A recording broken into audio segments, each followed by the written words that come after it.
All right, we're streaming.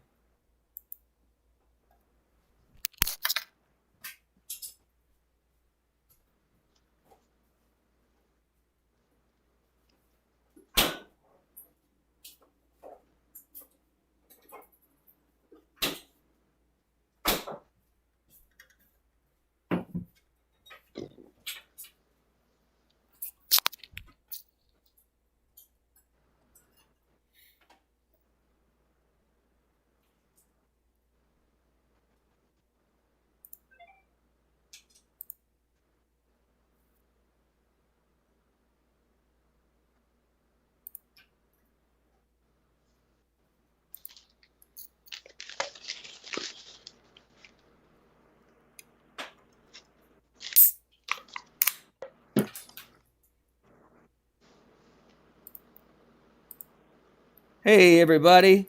Welcome to Booze and News with Jonathan Fleissner and Albert Deleon. Hope you guys can see us all right. I won't be able to tell, really, because we're doing this again on my janky-ass fucking laptop. And making it work, baby. So, how's it going, Albert? How's your week going?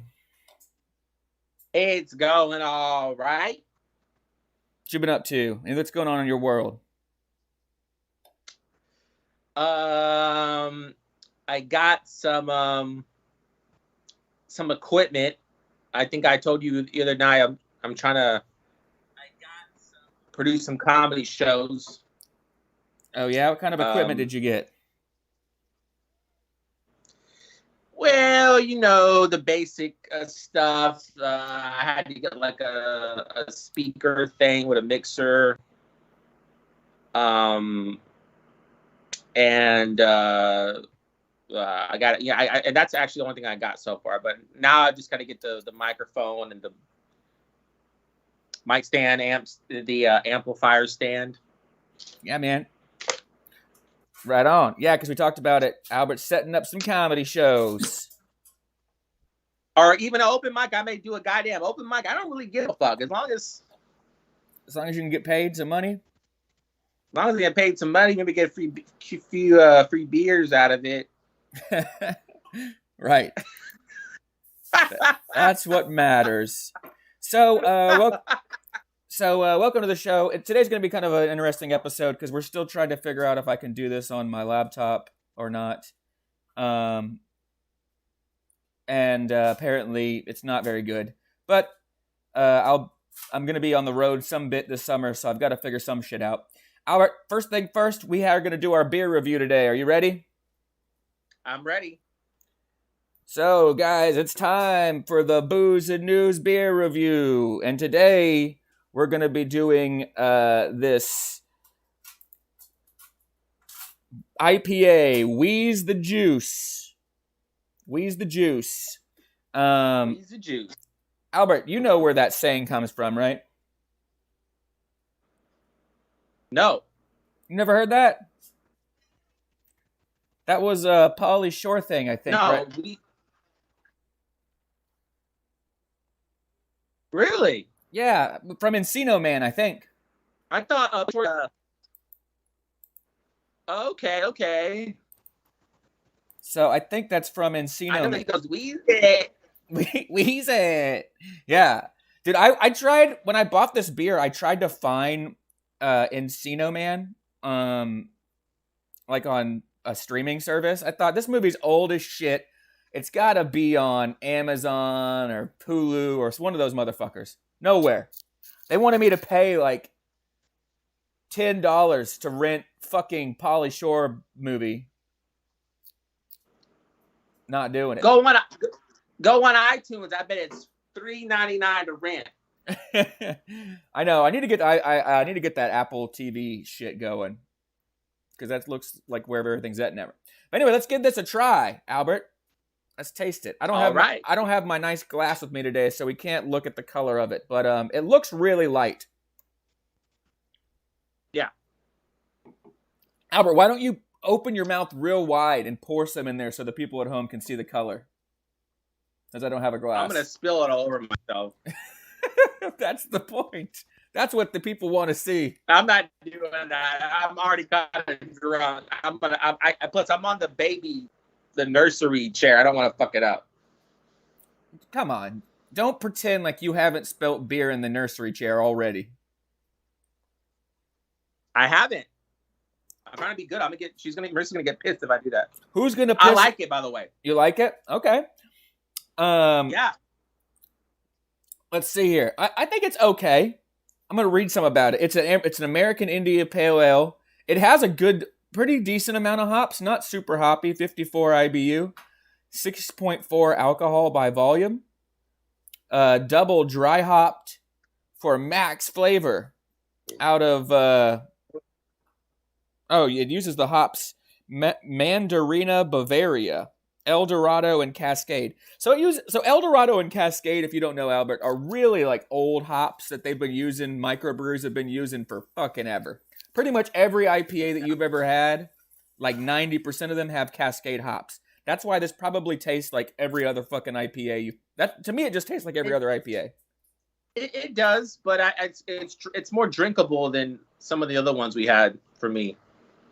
What do you think about the can art? I like it. I like it too. Pretty cool. It's real simple and hipster. It's fun. It's kind of got an 80s. It's got like an 80s vibe. Yeah, because like the Pauly Shore thing, you know what I mean? Saved by the Bell and shit. Yeah, Saved by the Bell. Were you a Pauly Shore fan growing up? I was, and I did like Pauly during that time as a kid. I remember really liking the movie Encino Man. I was pretty good, but I really liked the Biodome one. Did you like that one? I was more of an Encino Man fan. Oh yeah. See, I liked the Biodome one. I liked that whole everything about it was great. I liked Encino Man. Some more about this brewery before we move on. I like the one where he. Which one? I like the one where he is dating that girl and they go to the farm and shit. Oh fuck. I do kind of remember that one. See, I remember we'd go to Blockbuster and rent that shit. I definitely didn't see any of that in theaters. I was too young. There was the one where he joined the army too. Yeah, and I want to say I saw a little documentary about his downfall in Hollywood, and I want to say had to be drugs. It was that movie where he's a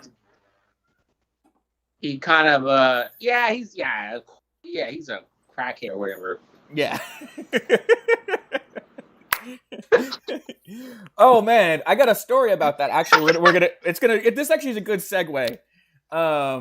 But right before we right before we go into it, we got to give our rating on this beer, and we want to give a shout out to the brewery. This is Champion Brewery, out of where the fuck are they out of? I can't even find this information. I'm gonna look it up. What do you rate this beer at? I'm gonna give it a 7.5. Man, you're doing pretty good at getting right on the money. So this is about 7.2 is the average what it's been rated. Okay. Yeah, it's yeah. And Champion Brewery is out of Charlottesville, Virginia. So that's cool. East Coast Brewery. I'm not super big into this beer. I think I'm only gonna give it a 6. But I would love to try some more shit by them. For sure. So Champion Brewery, we'll put this up on our new beer clip reviews, Booze and News reviews with our review. And if you want to send us some more beer, we'll review it. We'll drink that shit. Oh yeah, but we were talking about crackhead celebrities. So I want to this is a good, perfect segue. Have you seen what's going on with Bam Margera lately? Yes. He's fucking really gone off the fucking deep end, bro. Apparently he was texting death threats to what's the guy's name? The director of Jackass and all that. The guy he's been working with for years. Yes, he filed a restraining order on the motherfucker. Yeah, because he was like threatened to kill his kids and shit. Crazy. Yeah. Bam is a classic narcissist, by the way. Yeah. Oh, for sure, dude. If you ever see interviews with him, he's a big fucking narcissist. Oh, for sure. And I'm surprised they want anything to fucking do with them. But, you know, the thing is that they all really owe it a lot of their fame to him. You know what I mean? Like, I remember being like in junior high when CKY and all that came out. And if it wasn't for, you know, really him and his brother and CKY, there wouldn't have been, I don't think, any Jackass or any of that, you know? Right. Yeah.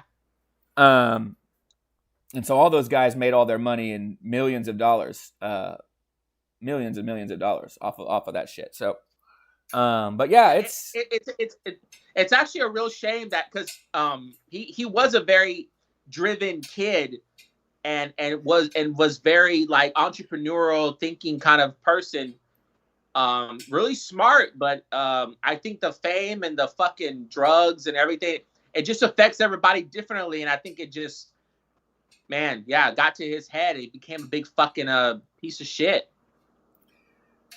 Yeah, it's interesting. I mean, I think he was probably always a piece of shit.